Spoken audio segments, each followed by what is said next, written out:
Hello, നമുക്ക് measurement tap ഒന്ന് പരിചയപ്പെട്ടാലോ? അപ്പോൾ ഇതാണ് മെഷർമെൻറ്റ് ടാപ്സ് വരുന്നത്.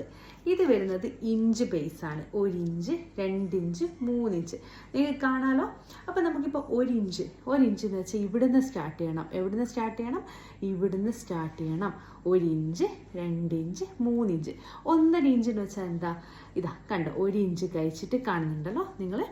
ഇതാ 1 ഇഞ്ച്. അവിടുന്ന് ഇത് 1 ഇഞ്ചല്ലേ? 1, 2, 3. ഇതാ ഇതൊന്ന് കൂട്ടാം. 1, 2, 3, 4, 5. ഈ ഏറോ ആയിരിക്കും നമുക്ക് 1.5 ഇഞ്ചായിട്ട് നമ്മൾ എടുക്കേണ്ടത്. 1.25 എങ്ങനെ എടുക്കുക? 1 ഇഞ്ചും 1, 2, 3 പോയിൻറ്റും ആയിരിക്കും 1.25 വരിക. മനസ്സിലായല്ലോ? പിന്നെ വരുന്നത് ബാക്ക് സൈഡ്.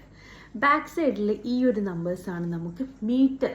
നമുക്കിപ്പോൾ 1 മീറ്റർ, 2 മീറ്റർ തുണി. അപ്പോൾ എങ്ങനെ ഈ മീറ്റർ കണക്ക് കൂട്ടുക? അതിന് നമ്മൾ എന്ത് ചെയ്യണം? ഈ ഒരു സൈഡ് എടുക്കണം. കണ്ടോ, ഇത് ഇഞ്ച്, ഇത് മീറ്റർ. അപ്പോൾ 1 മീറ്റർ എത്രയാണ്?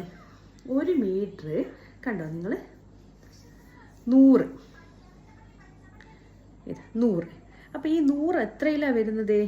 39.4 ഇതാ 39.2 ഇഞ്ചിലാണ്, എന്നുവെച്ചാൽ 2 പോയിൻറ്റ്സിലാണ് നമുക്ക് 1 മീറ്റർ വരുന്നത്. 100 മനസ്സിലായോ? അപ്പം 39 ഇഞ്ച്, 9.2 അങ്ങനെ പറയണം കറക്റ്റ് പറയുമ്പോൾ. അപ്പം 39 ഇഞ്ചാണ് നമുക്ക് 1 മീറ്റർ. അതിൻ്റെ നേർ ബാക്കിൽ 100 കാണാമല്ലോ. ഇതായിരിക്കും നമുക്ക് 1 മീറ്റർ ക്ലോത്ത് ആക്കിയിട്ട് നമ്മൾ കാൽക്കുലേറ്റ് ചെയ്യുക. 1 മീറ്റർ ക്ലോത്ത് എന്ന് വെച്ചാൽ നമുക്ക് മെഷർമെൻറ്റ് ടാപ്പിൽ 39.1ൻ്റെ നേർ ബാക്കിലുള്ള 100 ആയിരിക്കും 1 മീറ്റർ. അതായിരിക്കും നമുക്ക് ഇതിൽ മീറ്ററാണല്ലോ മെയിനായിട്ട്. മീറ്ററും ഇഞ്ചും ആണ് നമുക്ക് മെയിനായിട്ട് കൺഫ്യൂഷൻ വരുന്ന സംഭവം. അപ്പോൾ അത് നിങ്ങൾക്ക് ക്ലിയർ ആയെന്ന് വിചാരിക്കുന്നത്. ഇനി നെക്സ്റ്റ് വരുന്നത്